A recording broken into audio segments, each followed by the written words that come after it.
Dhe me që jemi tek ngjitjet në mal, besoj që të ka ndodhur të kesh një eksperiencë jo fort të hishme.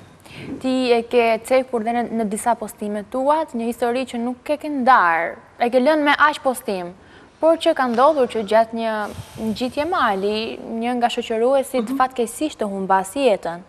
Ajo çka ti shkruaje ishte se keni kaluar orë të gjata pritjeje, jeni detyruar të mbani dhe një zjarr ndezur, litarët i keni djegur, si ka ndodhur situata?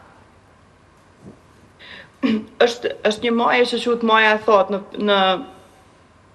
në Shqipëri, pra në Valbon, edhe vendosëm një grup i shoqërisë të shkojmë në ta ngjesim atë mal, se kur flas për këtë ngjarje, që flas shumë pak, e sidomos në publik, më duket se është hera e parë që po e flas, po me qenë se veç pyete. Ndodhi rasti që gjatë lëshimit njëri nga shokët tanë humbi jetën, tragjikisht, e pastaj ne mbetëm aty sepse nuk mund të lëshoheshim te poshtë.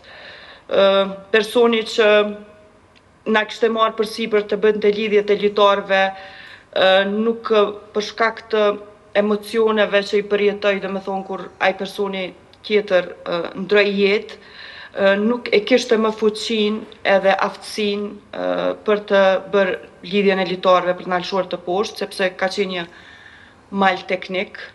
Kështu që mbetëm ne, domethënë deri rreth orës 2 të mesnatës ose 3 të mesnatës, tu e prit ekipin e shpëtimit malor.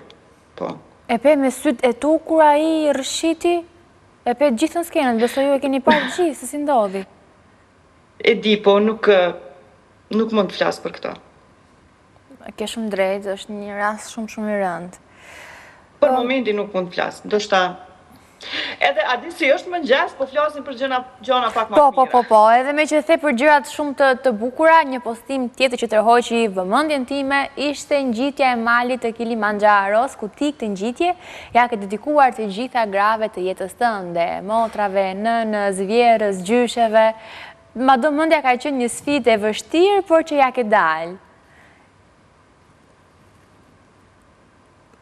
U dëgjova? Pa dyshim, mali Kilimanxharos, po më dëgjoni? Po, tani po.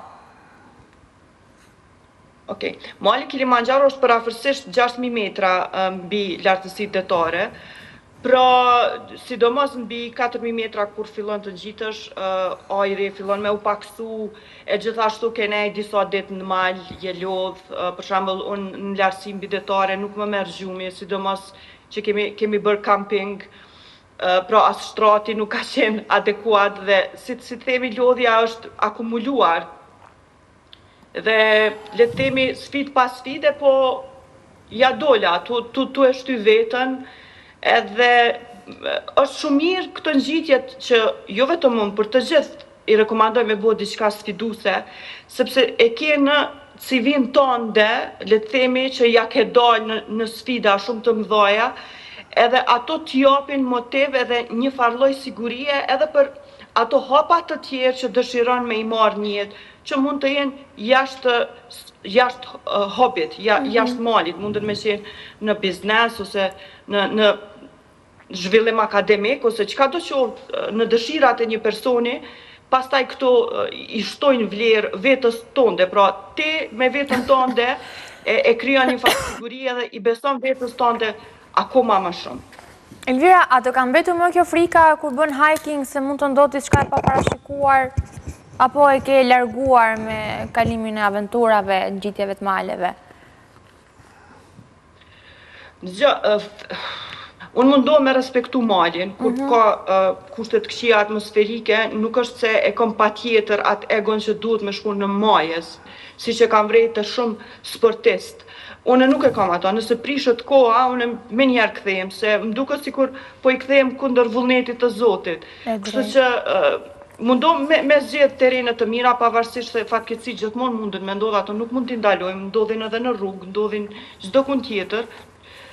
Po unë të paktën mundohem me i marrë hapat më të sigurt, me respektu kohën, me këshyr rreshtet atmosferike si janë, me i pas pajisjet adekuate, investoj, ndërsa une Rrobat më të shtrejta në dollapin tim janë ato të hikingut. Unë mund të mos kem kpuca të mira për qytet, po ato të hikingut i kam shumë të mira sepse ajo është diçka që të lidh për tokën.